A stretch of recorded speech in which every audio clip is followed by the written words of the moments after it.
All right.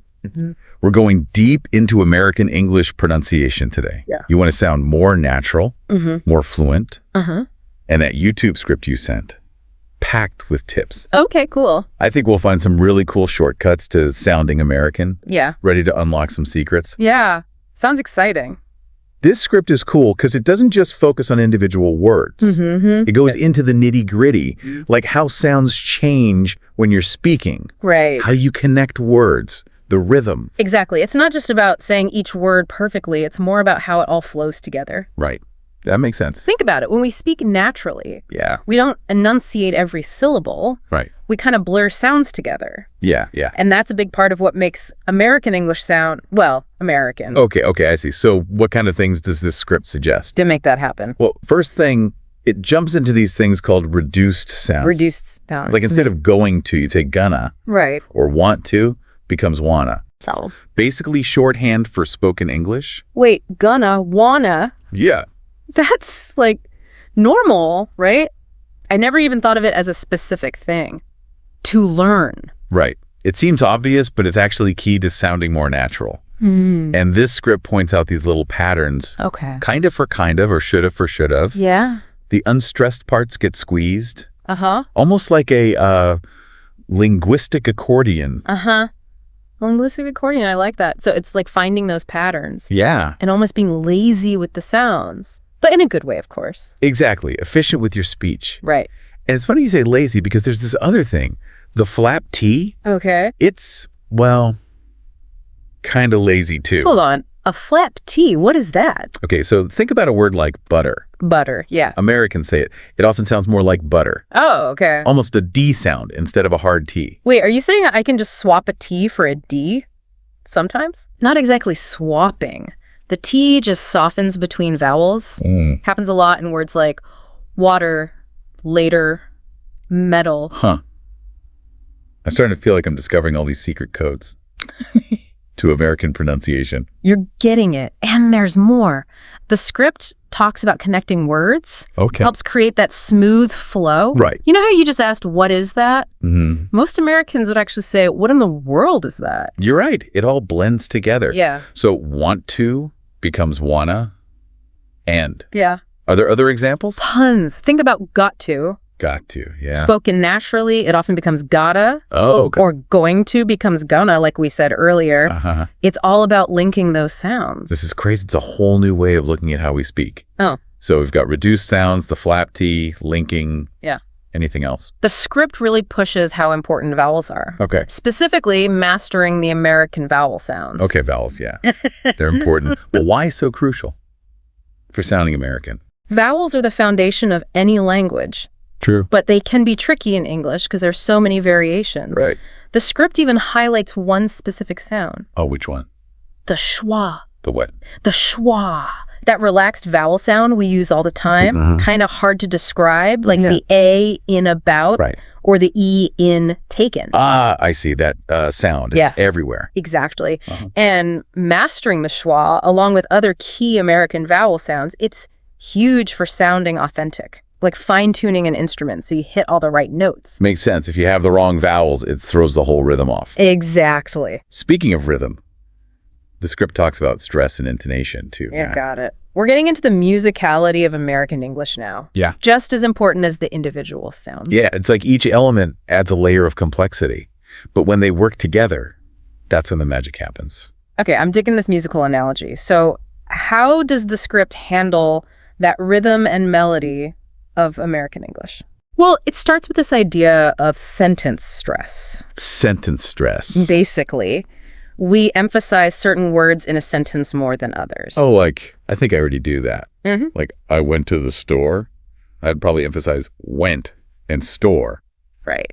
Exactly. It's like shining a spotlight on the most important words, the ones that carry the main meaning. Makes sense. Those are usually nouns, verbs, adjectives, adverbs, content words. Okay. The little words like prepositions and articles, they kind of fade away. So it's not just about pronouncing each word perfectly. Nope. It's about knowing which words to hit harder, like conducting an orchestra. Exactly. And the script gives some really cool examples. Does it? Takes phrases right from that video you sent Yeah. and shows you how the meaning changes depending on where you put the stress. Whoa, can you give me an example? I gotta hear this. Sure. Let's take, I bought a new car. Okay. Classic. Now, if you say it with equal stress, Yeah. it sounds flat, almost robotic, but listen to what happens when we shift things around. I bought a new car. Whoa. Okay, yeah, totally different. It's like the first way, you're just stating a fact, but the second way, like you're, I don't know, excited. Exactly. That's the power of sentence stress. Adds so much nuance, emotion. So cool. I'm starting to see how this all fits together. Yeah. The reduced sounds, the linking, and now this sentence stress. It's like building a symphony of American English. I like that. What else is in the script? Well, we've got the rhythm down. Now let's talk melody. Ooh, okay. That's where intonation comes in. Intonation. Yeah. That's like your tone of voice, right? Yeah. Whether it goes up or down, the musical rise and fall as you speak. Right. And it can completely change what you're saying. Oh, for sure. Remember how we were talking about, are you coming? Yeah. How it can be a question or a command, just depends on how you say it. Oh, yeah, totally. Like if your voice goes up at the end, it's like, are you coming? You're Yeah. asking. But if it goes down, it's more like, are you coming? Almost an order. Exactly. The script has some really good tips on intonation, how to use it naturally. Like we often go up at the end of a list or when asking a yes-no question. It's like a whole secret code to American English. Kinda, yeah.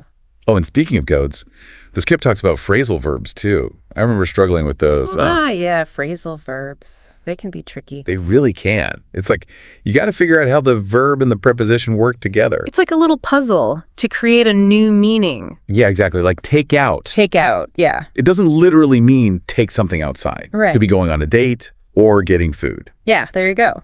Huh? And the script highlights some of the most common ones, shows you how to use them in conversation. That's helpful because they're like everywhere in spoken English. For sure. And mastering those definitely makes you sound more fluent, authentic. Another level unlocked.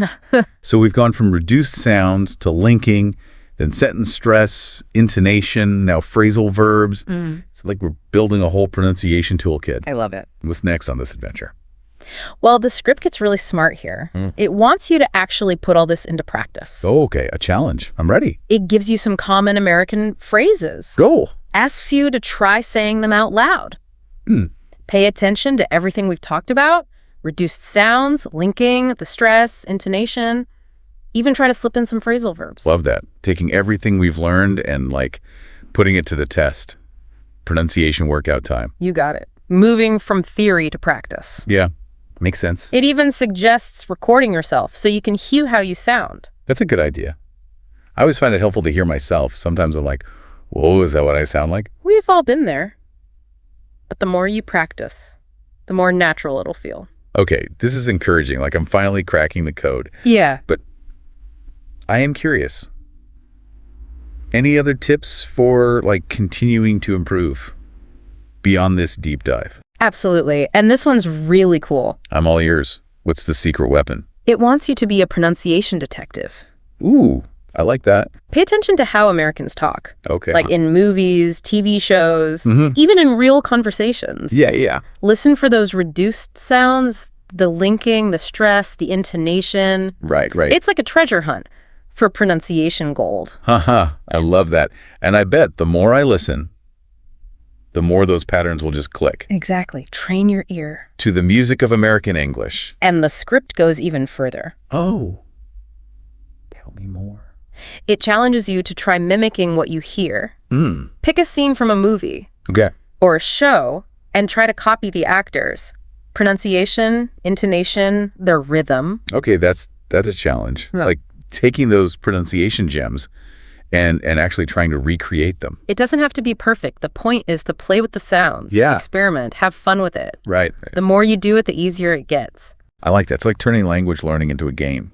Oh, and I remember the script had that challenge to make sentences with phrasal verbs. Oh, yeah. Did you see that? That's such a good way to really get them, Right. see how they work. Totally. Putting all those pieces together. I guess the big takeaway is pronunciation is a journey, not a destination. You got it. Stay curious, pay attention, keep practicing. And you know what? I bet the more I learn, the more I'll really appreciate how cool and rich English is. Absolutely. You're discovering a whole new dimension of the language. I love it. Well, I think this brings us to the end of our deep dive. Wow, what an adventure. It's been fun. I feel like I have a whole new toolkit for tackling American pronunciation. To recap, we got to embrace those reduced sounds. Link words together like it's nobody's business. Don't be afraid of the flap T, and let that intonation fly. Yes. That's it. Most importantly, have fun with it. Exactly. And remember, you're not alone. There's tons of resources out there. Online courses, language partners, even pronunciation apps. It's so true. And of course, you can always reach out to us if you have questions or just want to share what you've learned. Absolutely. We're here to cheer you on. So go out there, embrace those American sounds, and keep that detective hat on. Thanks for joining us today. Until next time, keep those ears tuned and keep practicing.